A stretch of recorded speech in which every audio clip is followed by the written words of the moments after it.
Welcome back to espresso जनाब। अब आपकी मुलाकात करवाते हैं पाकिस्तानी क्रिकेटर मोहम्मद इरशाद से, जिन्होंने पाकिस्तानी कौमी क्रिकेट टीम में खेलने के लिए और ग्रीन कैप पहनने के लिए काफ़ी कोशिश की, मगर कामयाब ना हो सके और दिल बर्दाश्त होकर अमेरिका शिफ्ट हो गए, जहां किंग्समैन क्लब के लिए वो क्रिकेट खेलते हैं। मुस्तकबिल में क्रिकेट में अपना नाम और मकाम बनाना जो है उसके लिए वो मेहनत कर रहे हैं।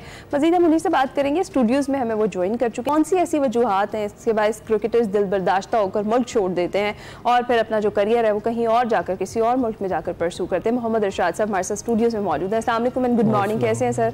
ठीक ठाक, आप सुनाएं? ठीक है इरशाद साहब, ये बताइएगा सबसे पहले शुरू से शुरू करते हैं, आपने आगाज़ कब किया क्रिकेट खेलने का? मैं सन 2002 में यहाँ लाहौर में आया था, तो सर्विस इंडस्ट्री से मैंने अपना फर्स्ट क्लास का जो पहला डेब्यू किया था, तो उसको मैंने चैम्पियन कराया से ग्रेड 2 से ग्रेड 1 में लेके आया था। फिर उसके बाद मैं सुई गैस में चला गया था, सुई गैस में 4 साल खेला था। फिर उसके बाद मैंने UBL में चला गया, फिर KRL से तकरीबन 4-5 डिपार्टमेंट से मैं खेलता रहा। फिर जब मैंने पहले ही सीज़न खेला तो मेरे पाकिस्तान के लिए नाम आ गया था। 4 मैचों में मैंने 27 आउट किए थे और सुई गैस को भी चैम्पियन कराया था और उसी साल सर्विस को भी चैम्पियन कराया था ग्रेड 1 के लिए। फिर उसके बाद कैम्प में मुझे इंडिया भेज दिया था ए टीम के साथ, शायद फरीदी कप्तान था उसका, तो वहाँ पे मैं अनफिट हो गया था, मुझे हैमस्ट्रिंग हो गई थी। तो इस पर सिलसिला चलता रहा। मैंने तकरीबन 11 साल पाकिस्तान में फ़र्स्ट क्लास खेला हूँ मैं। अच्छा, ज़बरदस्त। और मेरे तकरीबन पाकिस्तान के कोई 30-24 दफ़ा नाम आया टीम में, लेकिन इन्होंने खिलाया नहीं। पाकिस्तान के बहुत ज़्यादा टूर है मेरे, साइड गेम बहुत ज़्यादा खेला हूँ मैं और सब में तकरीबन इंडिया। तो क्यों नहीं नाम आया, आपको क्या लगता है? बस लॉबी नहीं थी मेरी, सिफारिश नहीं थी मेरे पास। अच्छा, आपको लगता है कि पसंद नापसंद के चक्कर में आपका भी नाम जो है वो आता तो रहा लेकिन आपको सिलेक्ट नहीं किया जाता? ऐसे ही है बिल्कुल, क्योंकि परफॉर्मेंस की बात आती है। मैंने इंग्लैंड के खिलाफ खेला, मैंने 3 आउट किए थे। फिर इंडिया के खिलाफ खेला, मैंने 3 आउट उनके हुए थे, 2 मैंने आउट किए थे, गौतम गंभीर और धोनी को। फिर उसके बाद मैं साउथ अफ्रीका के अगेंस्ट खेला, 7 ओवर में मैंने 21 रन दे के 6 आउट किए। अगले वनडे में फिर मैंने 5 आउट किए कज़ाफ़ी स्टेडियम में। जबरदस्त परफॉर्मेंस थी आपकी। फिर उसके बाद बांग्लादेश के खिलाफ खेला, उसके खिलाफ मैंने फिर 5 आउट किए। फिर लेस्टर शहर की टीम आई, उसके खिलाफ मैंने 7 आउट किए। फिर और तो ये तो आपकी परफॉर्मेंस ऐसी थी। और अभी भी कुछ क्रिकेटर्स ऐसे हैं जो परफॉर्म कर रहे हैं, तब भी कौमी क्रिकेट टीम में जगह नहीं बना पा। अभी हमारा जब तक आप मेरिट पे नहीं खिलाएंगे तो ऐसा ही हाल होगा हमारी क्रिकेट। क्योंकि अभी आपको क्या लगता है कि यही वजह है जिस वजह से अभी हम सफ़र कर रहे हैं? पाकिस्तानी क्रिकेट जो है वो आजकल सफ़र कर रही है कि बेहतरीन टैलेंट जो है वो मौजूद होते हुए भी क्या मेरिट पर फैसले नहीं होते? क्या ऐसा? सबसे मेन है जो आपका डोमेस्टिक है, आप जो डोमेस्टिक में परफॉर्म कर रहे हैं लड़के, जब तक आप उनको खिलाएंगे नहीं तो वो कैसे आपका वो अच्छे प्लेयर आपको मिलेंगे। तो हम जहाँ पर ये क्लेम करते हैं कि हमारा ब्रेन ड्रेन हो रहा है, वहीं पे यहाँ अब खिलाड़ी भी शिफ्ट होना शुरू हो गए दूसरे ममालिक में, तो अब इसको क्या कहेंगे? स्पोर्ट्स ब्रेन बोलेंगे इसको? हाँ बिल्कुल, जब आप खिलाएंगे नहीं तो लड़कों ने कहीं ना कहीं तो जाना है उन्होंने। राइट, यहाँ पे तो वेस्ट नहीं करेंगे, एक आपको पैसे भी नहीं देते उतने जितने आपको बैट से पैसे मिल जाते हैं। अच्छा बताएं कि वहाँ पर आप, हमने बताया किंग्समैन क्लब के लिए खेलते हैं, तो वहाँ पर आपकी क्या एक्सपीरियंस कैसा रहा जब आप गए और आपने क्रिकेट खेलना शुरू किया? और वहाँ पर जो क्रिकेट प्लेयर्स हैं उनके लिए कितने मौके हैं? वहाँ पे क्रिकेट होती है, वहाँ पे ट्रफ क्रिकेट होती है, ट्रफ क्रिकेट नहीं, वो मैट क्रिकेट होती है ज़्यादातर ना। तो जितने भी लड़के यहाँ से जाते हैं, थोड़ा उनके लिए मुश्किल तो होता है शुरू में, लेकिन बाद में वो एडजस्ट कर जाते हैं खेलने के लिए।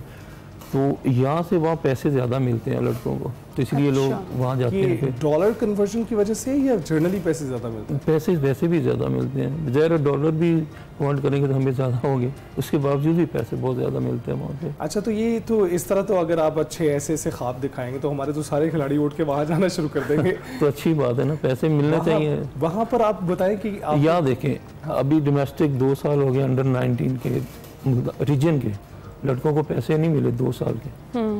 अंडर 19 रीजन को 2 साल लड़कों को पैसे नहीं मिले, तो लड़कों ने क्या करना फिर?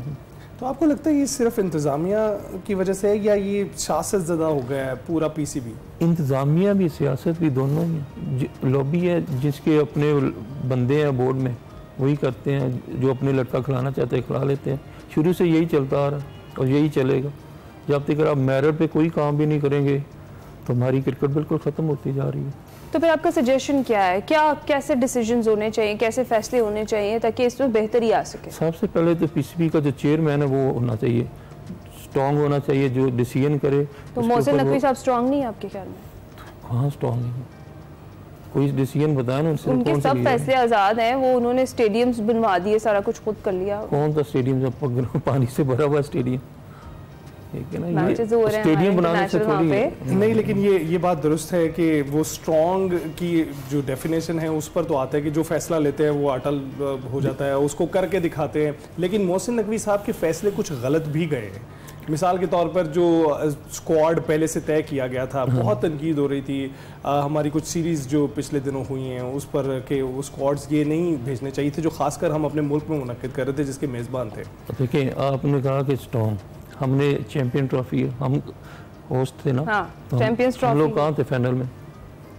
हम लोग पूरे चैंपियंस ट्रॉफी में कहाँ थे? चैंपियन ट्रॉफी में हम लोगों ने करवाई है, हम लोग तो नजर ही नहीं आए। हमारी टीम की परफॉर्मेंस की बात है, टीम की नहीं मैं बात कर रहा, यहाँ हमारे थे ना हम लोग, तो हम फाइनल में हमारा कोई बंदा भी नहीं था वहाँ, और वो फाइनल दुबई में हो रहा था। अच्छा ये बताएं कि ये सिर्फ इंतजामिया की गलती है कि हमारे खिलाड़ी भी कुछ खेल नहीं पा रहे? इंतजामिया जब आप मौका प्लेयरों को देंगे, प्लेयर भी वैसे ही करेंगे। अच्छा, जो जिनको मौका मिला हुआ है, मैं आपसे ये जानना चाहूंगी इरशाद साहब, जो खेल रहे मौजूदा हमारे प्लेयर्स हैं टीम में, उनके परफॉर्म ना करने की क्या वजह? आजकल PSL सीजन 10 चल रहा है, उसमें हम देख रहे हैं कि बहुत से हमारे जो पुराने प्लेयर्स हैं वो परफॉर्म नहीं कर पा रहे अपनी टीम्स के लिए, उसकी क्या वजह है? देखिए अभी बाबर जिस तरह रन्स नहीं कर रहा, इसी तरह इंजमाम एक टाइम पे रन्स नहीं कर रहा था, तो उसने एक मैच में बांग्लादेश के खिलाफ 100 किया था, तो उसने कम बैक कर लिया था। तो अभी बाबर को सपोर्ट की बजाय उसको दबा रहे हैं नीचे, क्योंकि एक अच्छा प्लेयर हमें मिला है, हम उसके पीछे लग गए, तो हम सपोर्ट नहीं करते अपने प्लेयरों को। हमेशा लेकिन हमने बड़ा सपोर्ट किया। बैड पैच का भी एक कोई टाइम होता है कि इतनी देर तक ये रहेगा, और उसके बाद फिर तो डेफिनेटली वो बाबर को लेके ये बात अपने तज्जियाकार हमारे स्पोर्ट्स के तज्जियाकार होते हैं, उनसे अक्सर बात करता हूँ कि बाबर के लिए एनवायरनमेंट ऐसा क्रिएट कर दिया गया कि वो परफॉर्मेंस उसकी उसमें हिंड्रेंस आ रही है। लेकिन अब जब क़यादत उसको दी जाती है, उसे कप्तान बना दिया जाता है कौमी क्रिकेट टीम का, या अभी PSL की जो टीमें हैं उनमें हम रिजवान को भी देख रहे हैं, वो भी क़यादत करें, तो ये क़यादत करने में थोड़ी सी कोताहियां हैं उनकी भी जो नजर आती है। नहीं देखे ना आप, जब ये 5 साल तो कप्तान रहा है, उससे इससे में आप देखेंगे हमने कितने सेमीफाइनल खेले हैं, और उसकी कप्तानी के बाद हमने कितने नहीं खेले, तो हम कहाँ पे नीचे ही गए ना, ऊपर तो नहीं गए ना। तो हमारे ये जो छोटे छोटे तजर्बे होते हैं तो वो नुकसानदेह करते हैं कि ये कप्तान ने उसको बना दो, उसको बना दो, कप्तान एक ही होता है। राइट। तो इरशाद साहब आखिरी मिनट है, कोई पैगाम उन लोगों के लिए जो आपके फुट स्टेप्स पे चलना चाह रहे हैं और मुल्क से बाहर जाकर खेलना चाह रहे हैं, उनको क्या कहना चाहिए? बस अगर यहाँ पे चांस नहीं मिलता तो बाहर चले जाएं, बस मैं तो यही कहूँगा, क्योंकि यहाँ पे इंसाफ नहीं मिलेगा। खेलें तो सही, हाँ खेलें, हमारे कुछ खिलाड़ी जिम्बाब्वे से भी खेल रहे हैं, हमारे कुछ खिलाड़ी जो है अमेरिका की टीम से भी खेल रहे हैं। बहुत बहुत शुक्रिया हमें ज्वाइन करने के लिए, आज अपनी स्टोरी हमारे साथ शेयर करने के लिए, और लूप होल्स हैं जो हम सबको दिखाई देते हैं, शाह साहब ने उन पर एक बार फिर रोशनी डाली है, उनका बहुत बहुत शुक्रिया। हम ब्रेक पर जाएंगे।